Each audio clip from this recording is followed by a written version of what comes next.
அல்லாஹ்வின் நல்லடியார்களே, பெரியோர்களே, அன்புக்குரியவர்களே, அல்லாஹு தஆலா குர்ஆனை போன்ற பொக்கிஷத்தை நம்மிடத்தில் கொடுத்திருக்கின்றான்.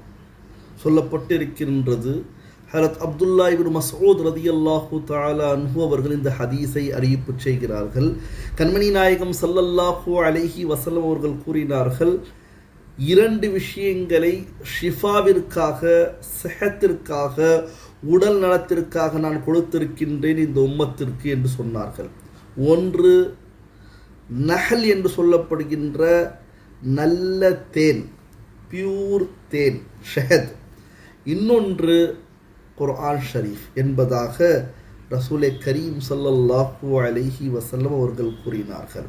ஒரு சஹாபி வாயிலா பின் அஸ்கா ரதியல்லாஹு தஆலா அன்ஹு அவர்கள் கூறுகிறார்கள், நாயகம் ஸல்லல்லாஹு அலைஹி வஸல்லம் அவர்களிடத்தில் தொண்டை வலி என்பதாக கூறினார்கள்.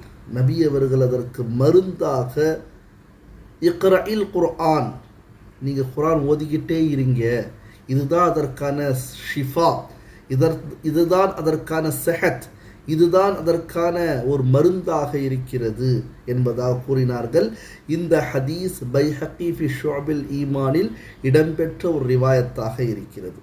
எனவே தல்ஹா பின் முத்ரிஃப் ரதியல்லாஹு தஆலா அன்ஹு அவர்கள் சொல்கிறார்கள், நோயாளியிடம் குர்ஆன் ஓதிக்கொண்டே இருங்கள், நோயில் ஹிஃபத் என்று சொல்லப்படுகின்ற, தஹ்ஃபீஃப் என்று சொல்லப்படுகின்ற ஒரு அளவு நல்ல நிலைமை மாறும், அவருடைய நோய் குறைய ஆரம்பிக்கும் என்பதாக ரசூலே கரீம் ஸல்லல்லாஹு அலைஹி வஸல்லம் அவர்கள் கூறினார்கள். எனவேதான் இந்த மாதிரி பல ஹதீஸ்கள் நம்ம இடத்தில் இருக்கிறது. ஹஜ்ரத் அன்னை ஆயிஷா ரதியல்லாஹு தஆலா அன்ஹா அவர்களுடைய அறிவிப்பில் இருக்கிறது, நாயகம் ஸல்லல்லாஹு அலைஹி வஸல்லம் அவர்கள் நோயுற்றால், அவர்களுக்கு ஏதாவது நோய் வந்தால் முஅவ்வதத்தைன் என்று சொல்லப்படுகின்ற, பெரும்பாலும் ஒவ்வொரு ஃபாத்திஹாக்களில், ஒவ்வொரு துஆக்களில், ஒவ்வொரு ஈசாலே சவாபில் நாம் ஓதுகின்ற ஒரு சூரா, சொல்லப்போனால் நம்முடைய சமூகத்தில் எல்லோருக்குமே சொல்லலாம், பல பேருக்கு மரணம் இருக்கக்கூடிய சூறாக்களில் இந்த இரு சூறாக்கள் இருக்கின்றன. முஅவ்வதத்தைன், குல் அஊது பிரப்பில் ஃபலக், குல் அஊது பிரப்பின் நாஸ். நாயகம் ஸல்லல்லாஹு அலைஹி வஸல்லம் தன்னுடைய நோய்க்கு நிவாரணியாக, தன்னுடைய நோய்க்கு மருந்தாக ஓதுவார்கள் என்பதாக ஹஜ்ரத் அன்னை ஆயிஷா ரதியல்லாஹு தஆலா அன்ஹா அவர்கள் அறிவிப்பு செய்கிறார்கள். அது மட்டுமல்ல, அதை ஓதி தன்னுடைய கையில் ஊதிக்கொள்வார்கள். ஊதிய பிறகு தன்னுடைய உடம்பில் தேய்த்து கொள்வார்கள், தலையிலிருந்து ஆரம்பித்து முகம், அதற்கு பிறகு தன்னுடைய உடம்பில் எந்த அளவிற்கு தேய்க்க முடியுமோ முழு பாகங்களில் தேய்ப்பார்கள். இவ்வாறு 3 முறை செய்வார்கள் என்பதாக சொல்லப்பட்டிருக்கிறது. இந்த ஹதீஸ் புகாரியிலும் முஸ்லிம் ஷரீஃபிலும் இடம்பெற்ற ஹதீஸாக இருக்கிறது. நோய் ஒரு அளவு அதிகமாகிவிட்டால், ஒரு தடவை இவ்வாறு தான் நபி அவர்களுடைய நோய் கூடிவிட்டது, மிகைத்து விட்டது என்பதாக உம்மஹாத்துல் முஃமினீன், நம்முடைய தாயாக இருக்கக்கூடிய, அம்மாவாக இருக்கக்கூடிய ஹஜ்ரத் அன்னை ஆயிஷா ரதியல்லாஹு தஆலா அன்ஹா அவர்கள் அறிவிக்கிறார்கள், நோய் கூடிவிட்டது நபி அவர்களுக்கு, ரசூலுல்லாஹி ஸல்லல்லாஹு அலைஹி வஸல்லம் அவர்களுக்கு. உடனே நபி அவர்களை பார்த்தார்கள், தான் ஓதினார்கள் முஅவ்வதத்தைன். ஹஜ்ரத் அன்னை ஆயிஷா ரதியல்லாஹு தஆலா அன்ஹா ஓதினார்கள். ஓதிவிட்டு நபி அவருடைய பொற்கரங்களால், முபாரக்கான பர்க்கத்தான அந்த நபியருடைய கரங்களை அவர்களுடைய உடம்பில் தேய்த்து கொண்டார்கள். ஓதியது ஹஜ்ரத் அன்னை ஆயிஷா ரதியல்லாஹு தஆலா அன்ஹா. எனவே எல்லா விஷயங்களுக்கும் அல்லாஹு தஆலாவுடைய ரசூல் ஸல்லல்லாஹு அலைஹி வஸல்லம் நமக்கு குர்ஆனை கொடுத்திருக்கிறார்கள், அல்லாஹ்வும் கொடுத்திருக்கின்றார் என்பதை நாம் விளங்கிக் கொள்ள வேண்டும். ஹஜ்ரத் அப்துல்லா பின் ஹபீப் ரதியல்லாஹு தஆலா அன்ஹு சஹாபி ரசூல் அவர்கள் கூறுகிறார்கள், நான் ஒரு தடவை நாயகம் ஸல்லல்லாஹு அலைஹி வஸல்லத்தை தேடிக்கொண்டு செல்கிறேன். இரவு நேரத்தில் நல்ல மழை பொழிந்தது, இருட்டு சூழ்ந்து கொண்டது. நபி அவர்களை பார்க்கின்றேன். நபி அவர்கள் கூறுகிறார்கள், ஓதுங்க அப்படின்னு சொல்கிறாங்க. நபி அவர்களை பார்த்துட்டாங்க. பார்த்த பிறகு நபி அவர்கள் சொல்கிறாங்க, நீங்கள் ஓதுங்க, நான் ஓதிட்டேன்னு சொல்கிறாங்க.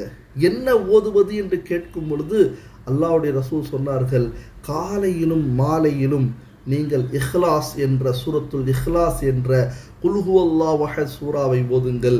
அதே போன்று முஅவ்வதத்தைன் என்று சொல்லப்படுகின்ற குல் அஊது பிரப்பில் ஃபலக் குல் அஊது பிரப்பின் நாஸை ஓதுங்கள். இவ்வாறு ஓதுவீர்கள் என்று சொன்னால் எல்லா முசீபத்துக்களுக்கும் உங்களுக்கு இது ஒரு நிவாரணியாக, ஒரு வழி கொடுக்கக்கூடியதாக, பாதுகாக்கக்கூடியதாக இருக்கிறது என்பதாக சொன்னார்கள். இந்த ஹதீஸ் திர்மிதி, அபூதாவூத், நசையில் இடம்பெற்ற ஹதீஸாக இருக்கிறது. எனவே அல்லாஹ்வின் நல்லடியார்களே, பெரியோர்களே, ஒரு தடவை ஜொஹஃபா மற்றும் அபுவா என்ற இடத்திற்கு மத்தியில் நபி அவர்கள் சென்று கொண்டு இருக்கிறார்கள். கூட ஒரு சஹாபியும் இருக்கிறார்கள், ஹஜ்ரத் உக்பத் இப்னு ஆமிர் ரலியல்லாஹு தஆலா அன்ஹு. திடீரென்று புயல் ஏற்பட்டு விட்டது, மழை பொழிய ஆரம்பித்து விட்டது, இருள் சூழ்ந்து விட்டது. நாயகம் ஸல்லல்லாஹு அலைஹி வஸல்லம் அவர்கள் சொன்னார்கள், சூரத்துல் ஃபலக் சூரத்துல் நாஸ் ஓதுவீராக. யா உக்பா, நீங்க ஓதுங்க, சூரத்துல் நாஸையும் சூரத்துல் ஃபலக்கையும் ஓதுங்க என்பதாக நபி அவர்கள் கூறினார்கள். எனவே பல விஷயங்களுக்காக அல்லாஹு தஆலாவுடைய ரசூல் ஸல்லல்லாஹு அலைஹி வஸல்லம் அவர்கள் குர்ஆனை பயன்படுத்தியிருக்கிறார்கள். பல விஷயங்கள் அல்ல, எல்லா காரியங்களுக்காக. இது உதாரணமாக பல விஷயங்களை நான் உங்களுக்கு முன்னால் வைக்கின்றேன். குறிப்பாக ஒரு தடவை சொன்னார்கள்,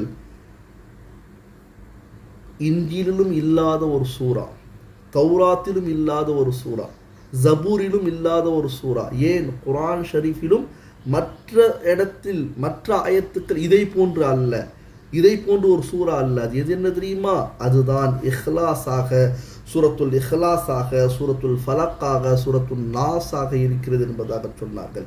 எனவே அல்லாஹ்வின் நல்லடியார்களே, பெரியோர்களே, இப்படிப்பட்ட குர்ஆனுடைய பொக்கிஷத்தை நாம் வெறும் பரக்கத்துக்காக நம்முடைய வீட்டுக்கு மேலே வச்சிருக்கிறோம்னு சொன்னால் அது மிகையல்ல. இதுதான் செஞ்சுருக்கோம், மேலே வச்சுருப்போம், எடுக்கவே மாட்டோம், நோம்பில் எடுப்போம், இல்லை எப்போவாது எடுப்போம், யாரை இறந்துட்டா எடுப்போம்.